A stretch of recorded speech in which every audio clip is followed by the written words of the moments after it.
podcast. So you listen to my bad cold opens. Oh yeah, the best part. Is that the favorite part of the show? You end it right before the intro. You're like, Yeah. what a great episode. It's just my dumbass.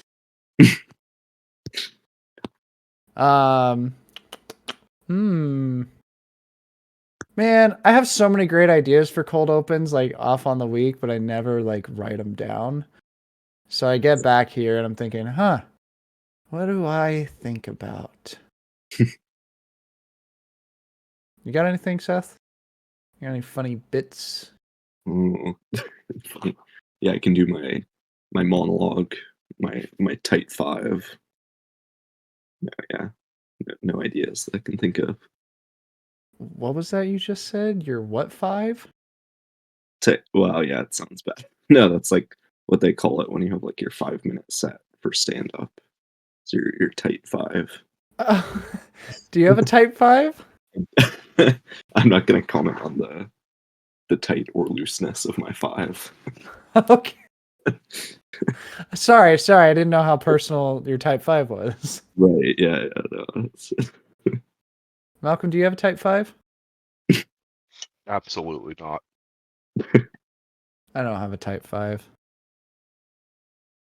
that's understandable. What about airplane food? That's always a good You start. guys ever heard about airplane food? Me neither. Me neither. What's the Malcolm? Do the intro. We got our cold open. No? Okay. No, I'll do it. Fine. It's okay, Malcolm. I'll do it. You're dead to the world, aren't you, buddy? I'm dead to more than the world. To the intro.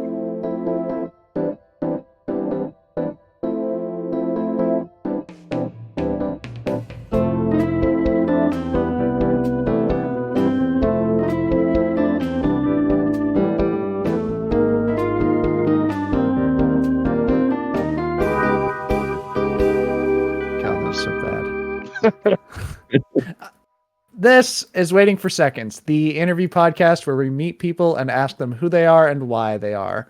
I'm Shannon Miller, and I'm here, like always, with Malcolm Outkelt. Like always? Always. Have Is you it ever true? missed an episode? Well, there was that one deleted episode. We don't talk about that deleted episode. We don't. I'm sorry. Why'd you even bring it up? I'll never do it again. Thank you. And today we'll be talking with Seth Rexin. Go ahead and introduce yourself. Yeah, I'm Seth Rexin. I'm an aspiring, I suppose, history student coming live from the great Bremerton, Washington. Yo. Percent. Oh yeah. And I've known Shannon since we were, I guess, like 8 or 9, and yeah. That's so crazy. It's also crazy that you're pursuing what you wanted to basically at our young age, which was to be Indiana Jones, kind of. Be an archaeologist, but yeah. How's that going, by the way? Pretty good, yeah. It is weird to think about. I guess I always did kind of like history when I was a kid, but then for quite a few years there, I was like, no way am I going to do that because I'm not going to make any money.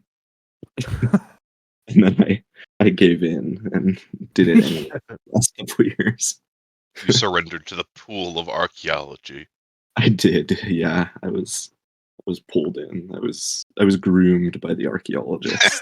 Whoa, that's such a strong word to say now. Yeah. You were groomed. Was it a good grooming? That's a good groom.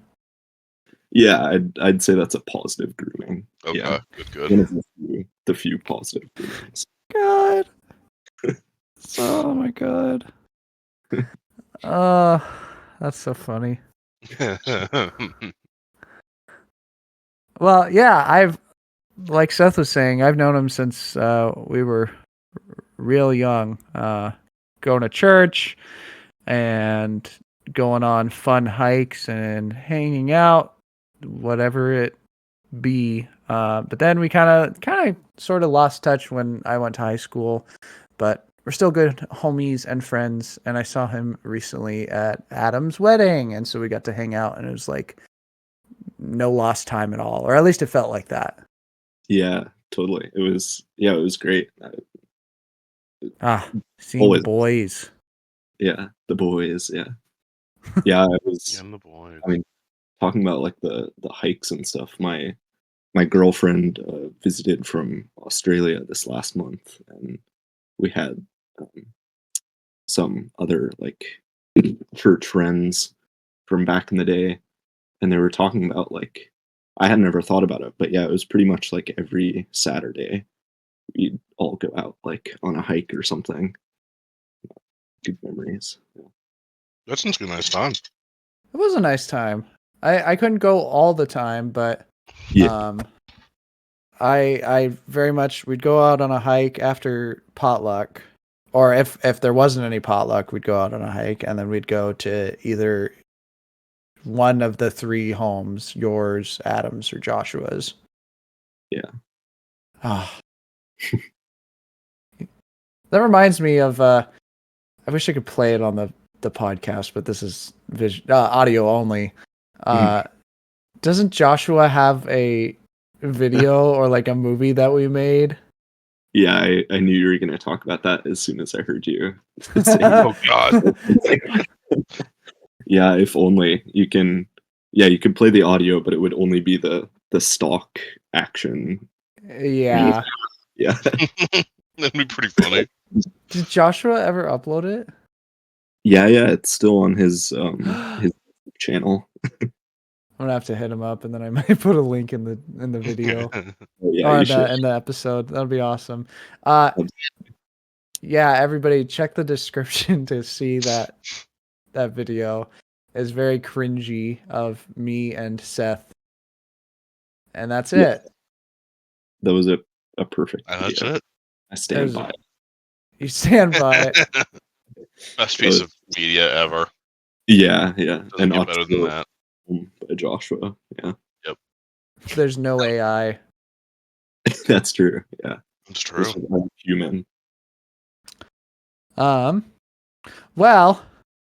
I guess we might as well just actually get into the questions.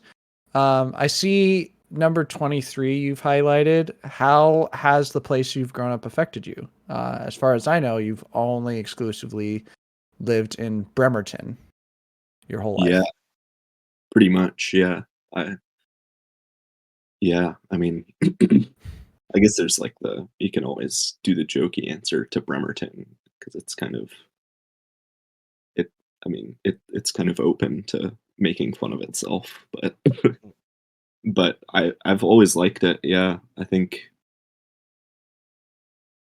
maybe I guess even not specifically Bremerton, but just like Kitsap in general has been nice as just like I think the most important thing has been like close proximity to nature, like the hikes we're talking about.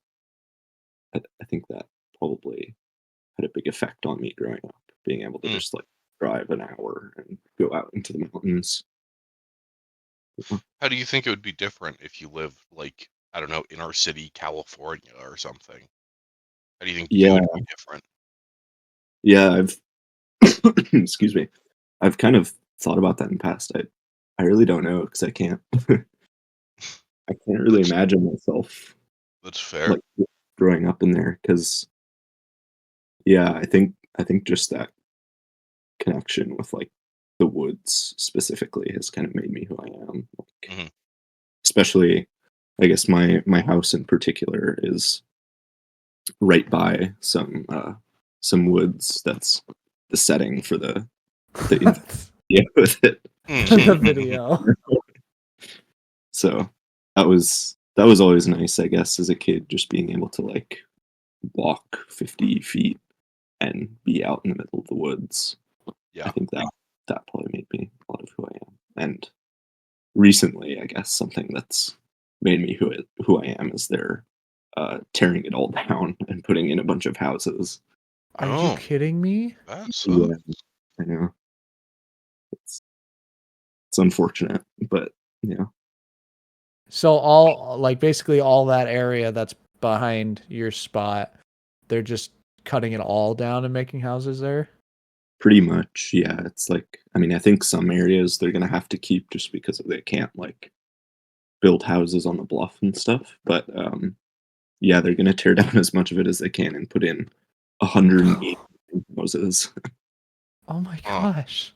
Yeah, Seth, you're breaking my heart. I know. Sorry, it's bad. It's bad. Bad news. Yeah, it's unfortunate, but Is there yeah. anything to be done about it, or is it just Yeah, I mean, I still have hope that they can block it. It's Mhm.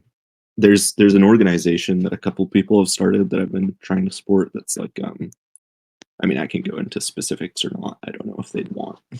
Anyways, it's like Save Anatai is what they're calling themselves. But yeah, it's just like some local people trying to speak for the and neighborhood and forest stuff. around? But, yeah. Yeah. Well, I hope that at least some level of that can be preserved. 'Cause that Yeah. I don't know, I think the beauty, the majesty of a forest is really important for a lot of kids, Yeah. and replacing it with a bunch of houses, I mean, it's more housing. That's not Right. bad, but Yeah. Yeah, it's the that's same. definitely part of it. Is like I would be a little more conflicted if it was like, you know, they wanted to put in some affordable Mega housing. Walmart. Oh. Right. Yeah. Yeah. Yeah, if they wanted to put in affordable housing stuff. Yeah, but it's like gonna be all like pretty expensive houses still. Yeah. Right. Yeah, I know they should put a Walmart there for sure. Yeah, they should That's get you the biggest Walmart the world's ever seen. yeah. That could have been my answer to I forget which question that was, but if I won the lottery, just build the biggest Walmart Build the biggest Walmart. with my own money. Uh-huh. Your big amount of money. Yeah. Huh. Do you travel a lot, Seth? Like going out and exploring, not maybe just even locally? I n not as much as I'd like to. I definitely try to, but not as much as I want to. Excuse me. I I guess the most recent thing that I really enjoyed was I went on a road trip just, like, around Washington with my girlfriend when she came over, and that was a lot of fun, just seeing all the different parts of Washington. Kind of Mm. like a Washington nationalist, I think. I don't know. Oh, yeah. Washington's a lovely state. It's one of my favorites. Yeah. Got ocean and mountains and forests and Right. Rainforest. yeah, Yeah. got Can't go everything you wrong. could want. Yeah. And desert. Yeah. It's true. There's pretty big amount of diversity just in Washington. Well, in regards to the environment, Right. at least. Do you plan on always living in Washington? Um, not I don't think so. I think I always kind of used to, but, Yeah. I don't know. I definitely want to come back one day 'cause, my next my next, move, I guess, is over to Wales in the United Kingdom for a couple years. That's, coming up God, in that's crazy. the end of Mm. this month. Yeah, just, like, in a week or 2. Wait, But are you kidding me? no, yeah, it's the 23rd I'm already going out, which is why I was hoping I could, like, drive over there at some point, but Oh, dang. Well, you know what I have to do now? I just have to go to Wales. yeah, I wouldn't stop you. That would be rad. Yeah. That would be rad. But yeah, no. Are you excited? Are you nervous? Yeah, I'm really excited.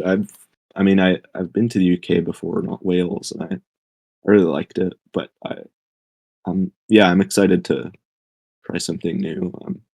I'm doing it for a master's in history, so that'll be um, new endeavor, I guess, going into schooling again after not doing it for a year. Yeah, I imagine it'll be strange. You're moving to a different country and starting new schooling, and everything's different. Yeah, that's that's definitely true. Yeah, everything will be different, but I'm looking forward to it. I've got a apartment already all lined up. Like, Hell yeah. gonna yeah, me and my girlfriend are gonna go there. She's going to the same university, so Oh wow. that'll that'll be nice. That should be nice. So at least, even if everything else is kind of weird and crazy, you got a stable point. Right? Yeah, that's kind of what I was getting at for sure. I do have to ask though, Seth, is what like specific history are you getting a master's for? Is it just general, or is it like World War II or medieval? Yeah, that's a good question. It's a little strange because the masters itself is just general history, but the way it's structured is like the first half will be general history, like different history classes, and then the second half is kind of where you get into your niche because you do your like thesis for the second half. Mm. Gotcha. Yeah. So So the first year will be the general history, and then the second year will be your thesis. right, yeah. Except it's actually it's a little weird compared to here. They do it all in 1 year, just straight, like 12 months. Oh, Yeah. Oh, interesting. So the first like 6 months are classes, and the second 6 months are your thesis. Huh. Yeah. Seems dang. like a lot. Yeah. It'll Writing a thesis in a year is a pretty impressive feat. yeah. Yeah, it'll be a good challenge for sure to try and do it that quick. Oh, Yeah. that's exciting. That is. Yeah. Yeah, I'm looking forward to it. Is there a reason why you really got into history? I've excuse me. I've tried to think of that myself, and I unfortunately can't really think of a good like There's no. right. There's no moment where it's like I was a child and I saw Indiana Jones, or I saw like Uh-huh. some real world Indiana Jones or something. But Yeah. I I think the closest to that would have been I just had this book when I was a kid that was like weird. I think it was like called maybe like gross or disgusting, like history facts, and I just like loved that book for some reason. I don't know why. Reread it all the time, I and think every kid had one of those books that's just like, this weird fucking book is my shit. yeah, that's true. that That's that shitty. happened fine. Excuse um yeah. Man, I'm excited for you. I know we Thanks. don't like hardly ever hang out, but I'm kind of upset. I'm like, dang, he's gonna be so much Yeah. further. I know, same. I keep thinking that because after the wedding, I like kept planning like, oh, this would be like a perfect time to like just drive over, and then things just kept like happening each time I tried. But Yeah. yeah, No, I know it. I definitely want to. Yeah, we should hang out sometime. Maybe I'll just. How much does it cost to go to Wales? Wales flight Googled whale. from GEG airport. Oh God. That's a good response to hear. Sounds expensive. Yeah. If I went there from the 31st to the 4th, it would cost me $1,950. Yeah, that's a lot. Yeah. Yeah. So you I gonna don't do it, think Shin? it was that I, expensive. I might. It stops in Amsterdam. Oh, really? That seems like a wrong direction. Yeah. It's the same ocean, basically the same place. Well, Yeah. that's a whole different country, but I guess so. I mean, Yeah. it's a different country, but like, you want to cross an ocean, they got to figure it out somehow. Yeah, that's true. You guys are ridiculous. Well,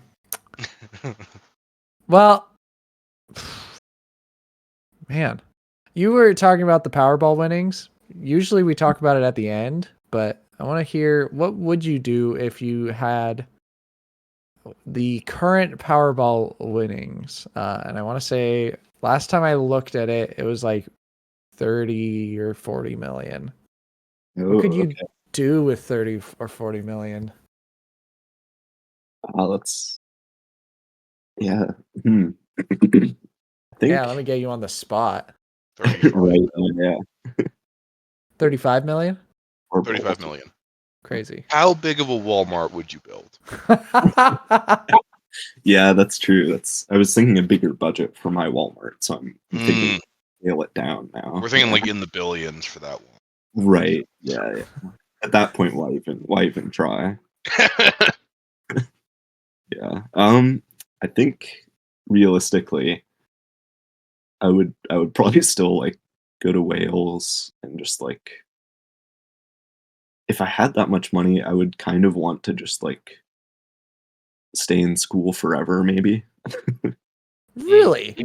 Yeah, I if I had like a lot of money, I've always thought, yeah, I would just want to do different like programs and like learn as much as I could and still like live like travel, I guess. Travel and learn are the two things that I would do if I could just like afford it all the time.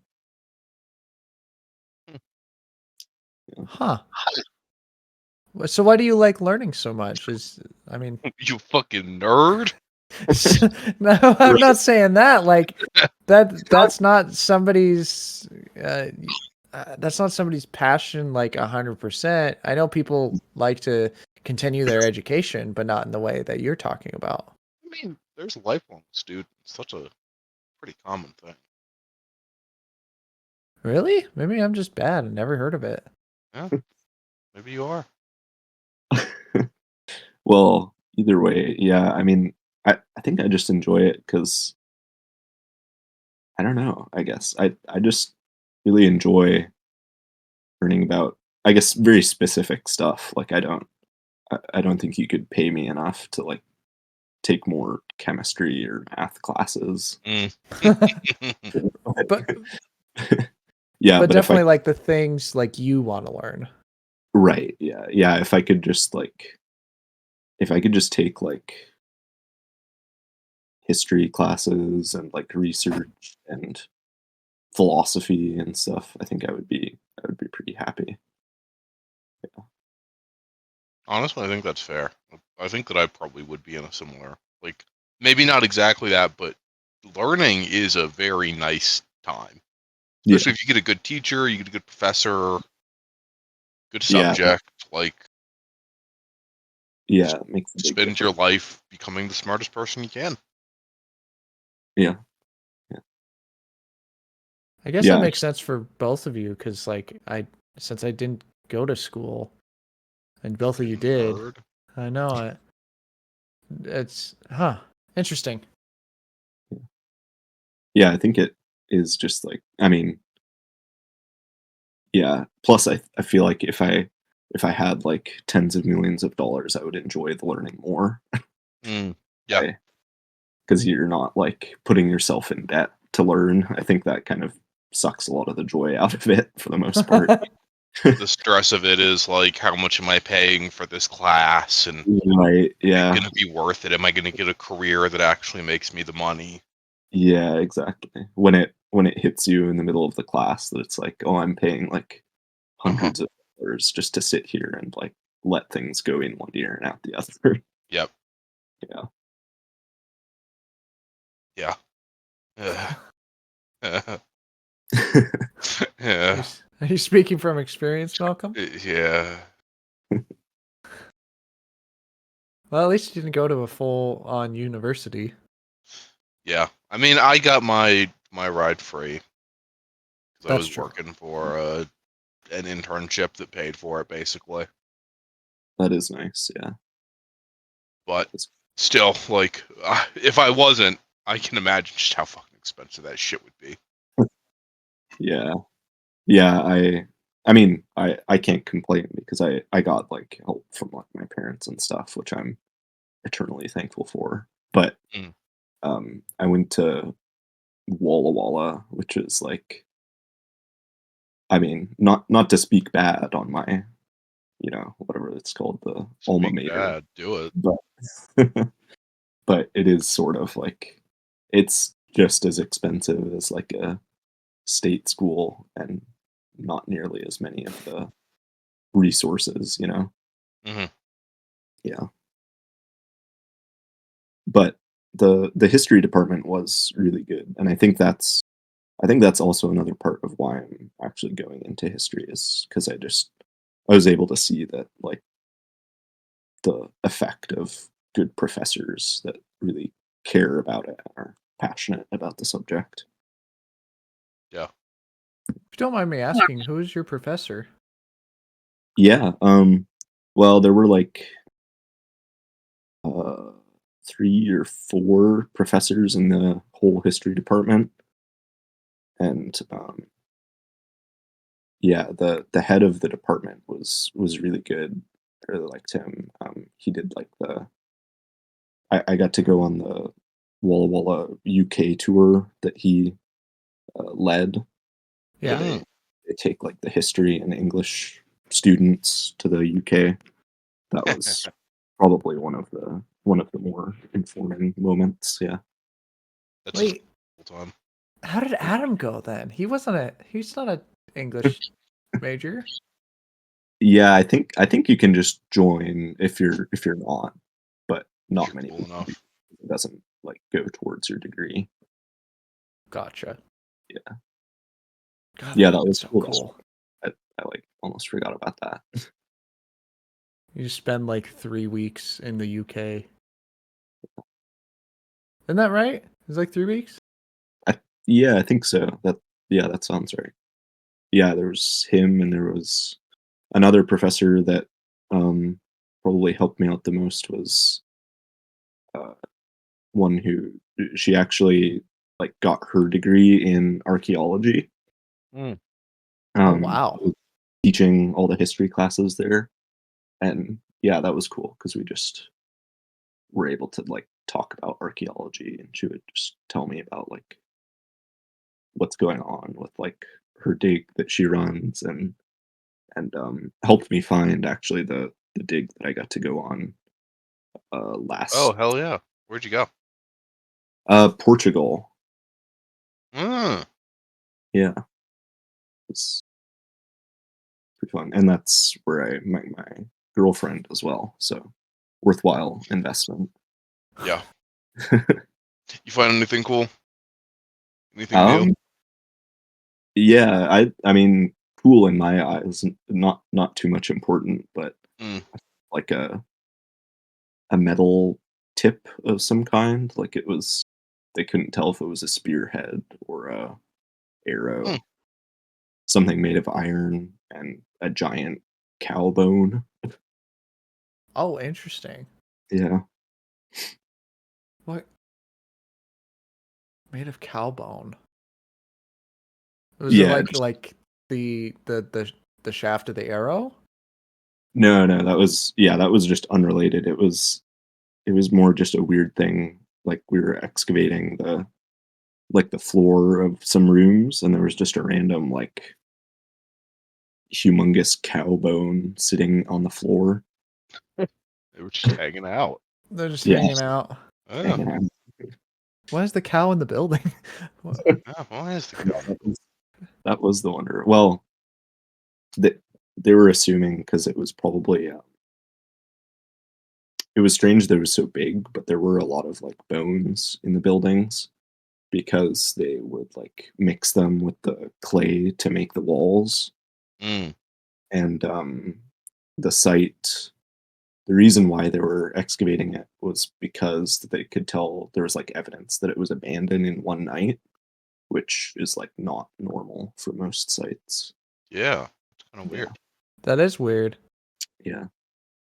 So whoever these people were, however long ago this was, they just kind of upped and left in one night. Yeah, pretty much. Wow. They it was probably like a Lusitanian settlement, they were saying, which was like the sort of, I don't know if indigenous would be the right term, but Mm. the people living Natives. in Portugal before the Romans, basically. Yeah. And the theory is that, yeah, they were maybe attacked by the Romans or something like that, and that, yeah, they had to flee the settlement. Interesting. But they Yeah. left their cow bone behind. Yeah, Their they're- one cow bone. It'd be my prized possession. I'm just thinking back and like they're in their boat going off to someplace and they're like, are we forgetting something? We got the food and we got the things. Oh man, the cows. We left the cows. You got the cow bone, right? I thought you got the cow bone. I asked little Timmy to grab it. Did you grab it? Oh, little Timmy is dead. Cow Yeah. bone. Poor little Timmy. Never stood a chance. That's Rest in crazy. peace. Were there any points in time where you really like? So I, at least when I was going through college, was very like undecided on what I actually wanted to be majoring and what I actually wanted to be doing. Was there any point where you either realized like, hey, oh shit, this is exactly what's right for me. I'm so happy with this. Or like you were like, I don't know. Maybe I should change, maybe I shouldn't. Came to the conclusion that you did. Yeah, I mean that's pretty much exactly what happened. I did a dual major, so I graduated with a degree in psychology and history, and I took most of my psychology classes first, like my first year. Mhm. And I just realized, like, as soon as I was having more history classes, I was just like, wow, this is just way more interesting. Like, I'm way more invested in all of this and just happier in general, like making better connections with the people in classes and Mhm. doing the reading like on my own time, you know? And yeah, that was basically just the thing that I realized, like, because before I was thinking like, well, I like psychology too. It's like more likely that I could have a job doing that. But yeah, at a certain point, I just realized it's not worth it because at that point, just like do something that you hate, but you're gonna make money, like do engineering or something. I don't know. That's usually the college way. Yeah, yeah, definitely. I could have followed my family path doing mechanical engineering until I couldn't stand it. Is there a certain part of history like that you particularly enjoy learning about, like the Romans or the English medieval times, or even is it Armenians? Or I'm gonna butcher it. It's like before Babylon. Oh, Assyrians or no? You probably are more correct than I am. I have no idea. Yeah. Well, yeah, there are definitely some areas that I'm more interested in. Like, I mean, I'm exposing myself there by not knowing which group you're talking about because You're okay. It's not the one you're interested in. right, exactly. I'm not so much into ancient history. I do find it really interesting, but I just haven't gotten into it as much. There weren't so many classes at Walla Walla about ancient history. Sure. The thing that I'm like most interested in right now is like, well, I guess the more general area would be like modern, like late modern to contemporary history, which is like late 1800s till like late 1900s, probably. Hell yeah. Yeah. Anything that stands out to you about that time period? Is it just kind of the vibe? The big boom of America. Yeah, Boom. that's fascinating. Yeah, I mean, the reason I was hedging my answer was because whenever I like describe the niche that I want to do to people, their eyes sort of glaze over because it takes about half an hour to like just say the title. Okay. Fair Dang. enough. But the general gist of that is like German speaking Orientalism and well, how German speaking Orientalism and diplomacy and like philosophy played against each other from the late 1800s to early 1900s. So And how did they essentially, play against each other? oh yeah, great. That's what I was going to ask. Yeah, I In mean, short, please. right, yeah, in short. I wouldn't mind reading your thesis, but I don't want to do that right now. Right, yeah, that's probably smart. The long and short of it is basically just that the Germans were, obviously in opposition politically to the French and the British. And so the philosophies that they adopted were very different because they could support their diplomatic tactics. Um, like in regards to like colonialism, especially, is that the British and French saw themselves as the sort of torchbearers of human civilization, whereas, and so that then justifies them as like, going out into like Africa and quote unquote civilizing them. Yeah. But bringing their civilized society to these uncivilized, supposedly, people. Right, yeah, and of course, reaping the economic benefits of that, Of course. But whereas the Germans didn't really have colonial holdings. I mean, they had some, but nowhere near as many, and so they focused more on, the term they used was Kulturkreis or culture circles. So they viewed it more as like there's no human civilization, there's just like national civilizations, which obviously then developed into sort of the Nazi ideology. A very nationalist, like. Right, yeah, nationalist view of history and human development and all of that, yeah. That's interesting. Yeah, that's good. I do understand why people might have their eyes glaze over, because it is a long title, but I think it's a cool concept. That's good, yeah. It's almost like the grounds of the rest of German history in the 1900s. Yeah, that's a good way of putting it. I think that's what really interested me in it, is just how much like their focus on like romanticism and other things were then developed and laid the ground, like you're saying, for the rest of their history. Is and that would have gone differently? Does that kind of like almost what's the word? Almost improve on the fall of Germany from like World War I and World War II? Yeah, I think it definitely like plays into that. Yeah. I mean, it's your background, ultimately. Right. Yeah.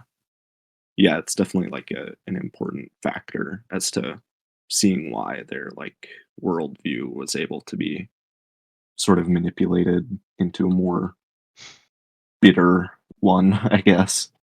Yeah. It's just interesting because it makes a lot more sense about why you were saying like them bringing like their civilized Mm. culture to uncivilized people, and then did that almost cause the growing? This is going to sound bad, but the growing population of Judaism in Germany, Mm. Um. or in the, I guess, the Europe around it. Right. Yeah. Excuse me. Sorry. Um. I don't think so much. I think the factor that connects those two is like the so when you get into the like deeper parts of it, of how like the British and French justified their status as being like the torchbearers of human civilization, Right. it Mhm. was based in like the partially in like Greco-Roman civilization and partially in uh, the Bible, like that. Uh, and so there was more of a focus on like the Levant and Semitic areas as being like the places that civilization started. Whereas the Germans actually claimed that like European civilization started with the Aryan peoples in Iran and that area. And so that I think contributed to the anti-Semitism, that they didn't even want to be like associated with Semitic peoples in their origin of civilization, I think. Gotcha. Gotcha. Well, with that kind of idea of like human nature of thinking what's right and what's wrong, what's your opinion on, or what's your perspective of human nature? Hmm. Um, that's a hard one, I guess. Yeah. It's a big thing to unpack. What's your Right. opinion on the question that we've been asking literally all of human existence? Thoughts on that one? Yeah. quick quick sound bite for that one. Yeah. Yeah. No, I mean, I guess if I were to like just totally put it into the simplest thing, I would say that human nature is good, I guess. But I think my problem with it is more that I don't agree with the concept of putting things into like good and bad categories.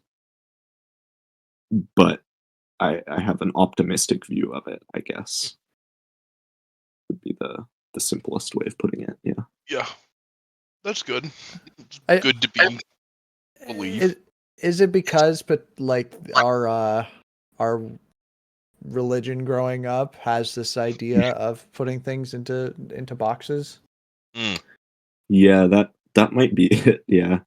I think that is something that I've yeah, wanted to distance myself from, I guess, is the hard and fast, like, yeah, this is good, this is evil, Mm. because I think it can be very harmful. I mean, obviously it's good to, I think, make your own morality and have a code, but yeah, I don't think it helps to try and categorize like everything as, this is sinful or this is righteous.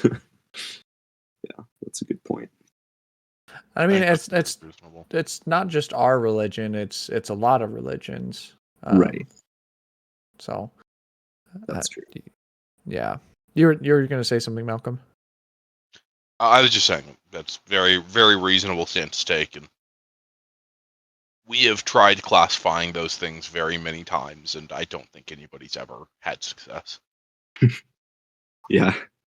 Yeah, I think that's fair. I think, I guess, the closest thing that I would say is close to my worldview is like the philosopher Baruch Spinoza, if you've heard of him. What But is it? Not. Spinoza. Spinoza.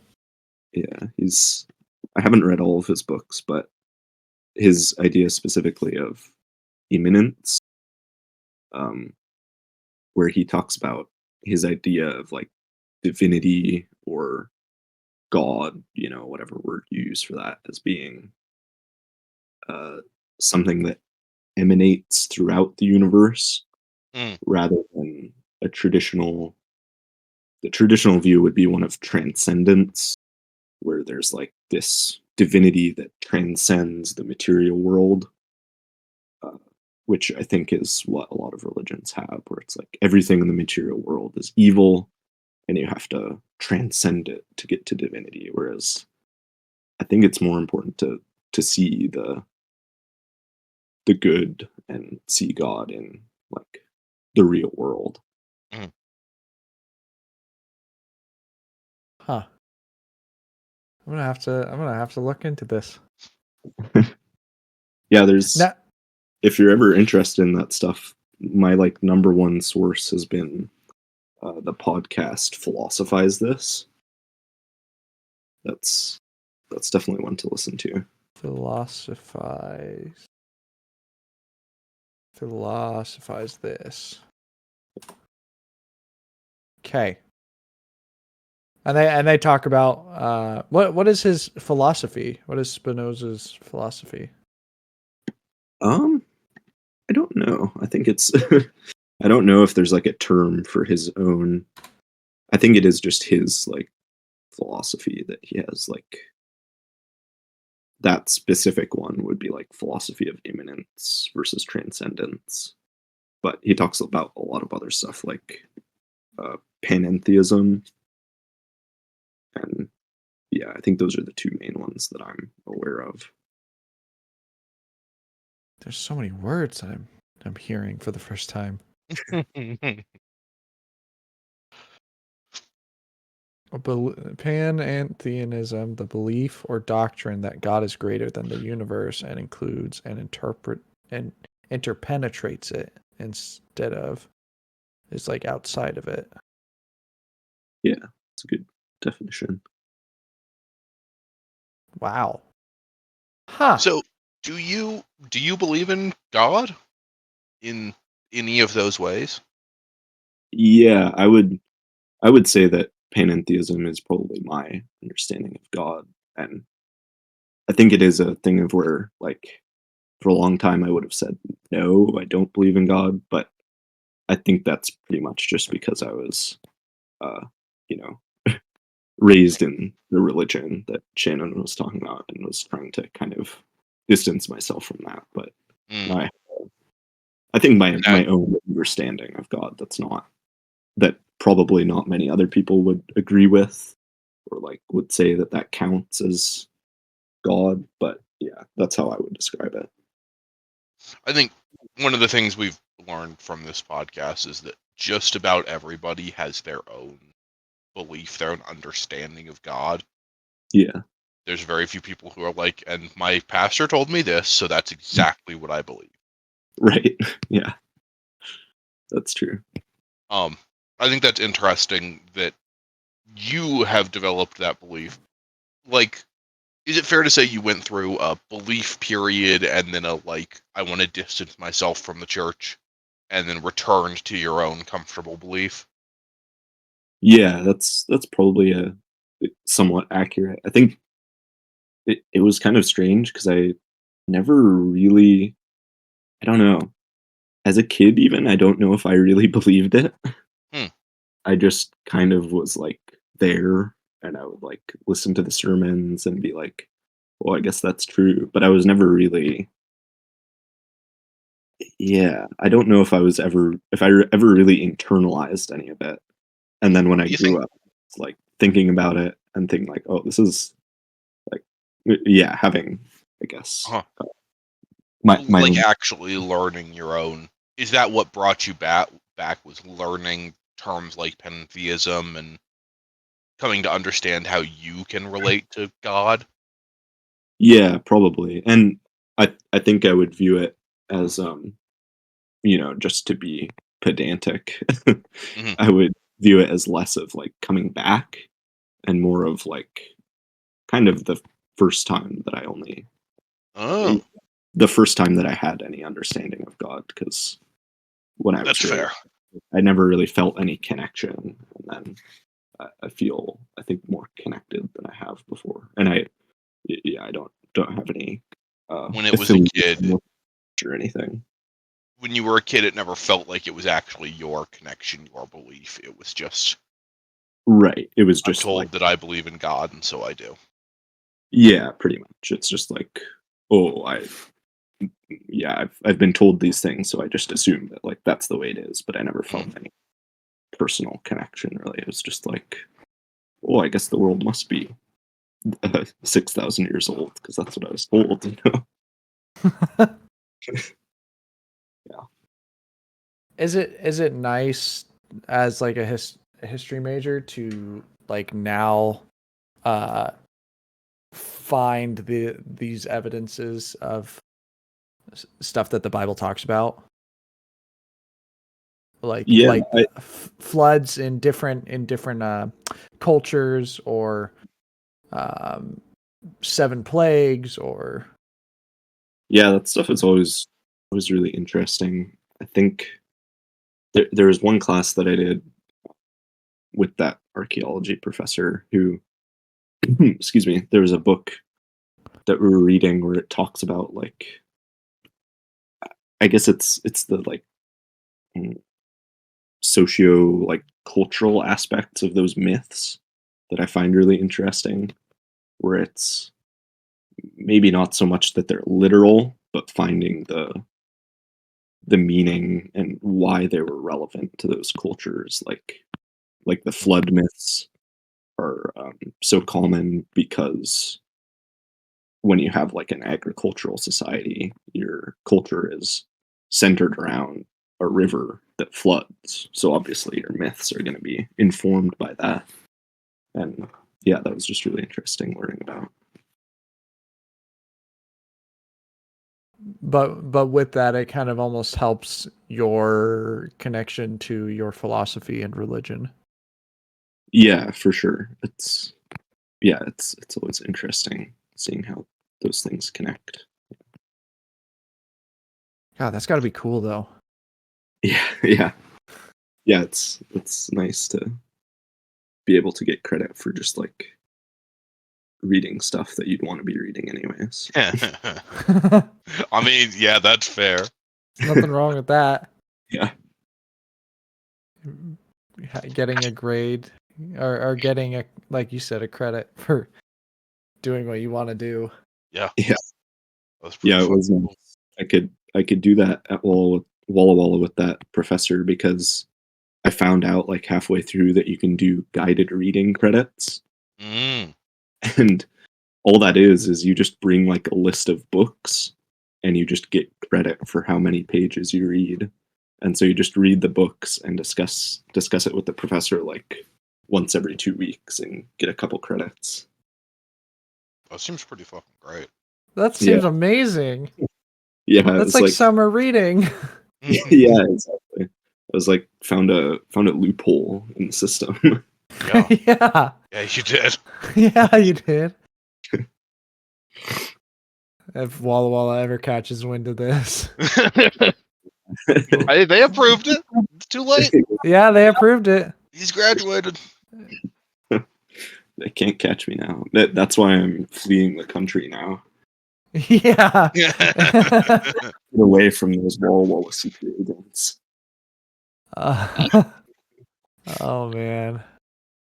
Um.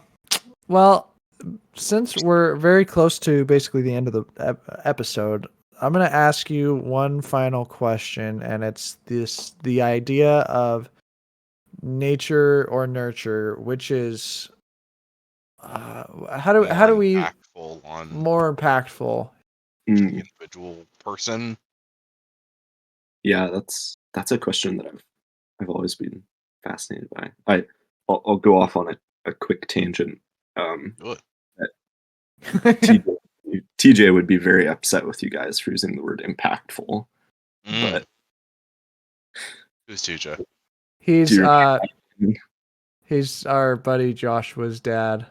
Ah, He's very philosophical. At least I think so. yeah.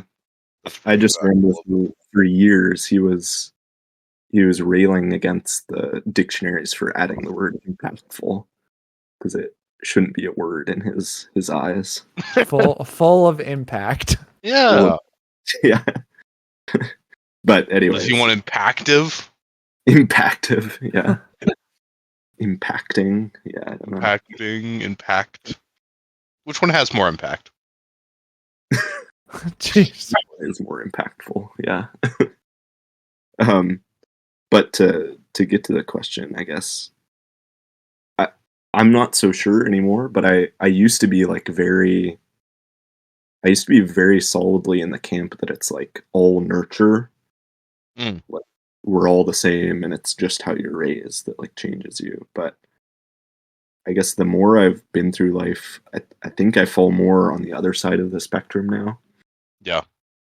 Although I think the best metaphor or analogy for it that I found was in one of my psych classes where they talk about how there's temperament and you know, your raising and environment, and it's like you're a piece of marble, and there are certain parts of you that are going to be more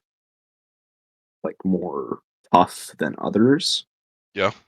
And that's the temperament, and then your environment is, you know, whatever's wearing away at you. So obviously if there's like more wear on one side, that's going to get more worn away, but it might not get as worn away if your temperament is just, you know, you just happen to be stronger in that spot. Mm-hmm. So it's kind of an interplay of that, I guess. I don't know. Interesting. So it's a lot of the time we do hear our interviewees say it's kind of a mix of both. You can't really have one without the other. Yeah. I feel like that is the cop out answer, I guess. Everybody's answers are just cop outs. I know. Well, including mine is what I mean to say. That it is like, I feel like it would be way cooler to be able to just say like, oh yeah, it's all nature or it's all nurture. But yeah, You do we should get sound somebody who cooler can come saying out with it. the hard take that there is no nurture, only nature. Get Bear Grylls on here. Yeah. Only nature. Only nature. But it overall, it's one of those topics that's it's hard to like debate or to really have a fact-filled opinion of like whether A or B is important. Well, yeah, because we basically can't study it without violating literally every law of ethics and. Yeah, that's true. I mean, there was like that. Have you guys ever watched that documentary? I think it's like 3 Perfect Strangers, where it was about these triplets that got. I think that was the name. There's these triplets that got separated at birth for a scientific study, like identical triplets, and then like showed how horribly it impacted them throughout life. 3 Identical Strangers. I think that's it. Yeah, let me look up. But in 1980 New York, 3 young men who were all adopted meet each other and find out they're triplets who were separated at birth. But their quest to find out why turns into a bizarre and sinister mystery. A ministry. Interesting. Have you actually watched this? No, I haven't. I listened to like a podcast about the making of it. But yeah, it was really interesting listening to it because it's like, yeah, it is kind of eerie, I guess, how much of our personalities are just kind of determined by like what genes you get. You don't, you think you have more control over it. I'm gonna have to give this movie a watch. Huh. Because they're obviously same genetics, same ideal, or same not ideal, same nature, different forms of nurture. Yeah. Crazy. Yeah. Well, I guess that about wraps it up.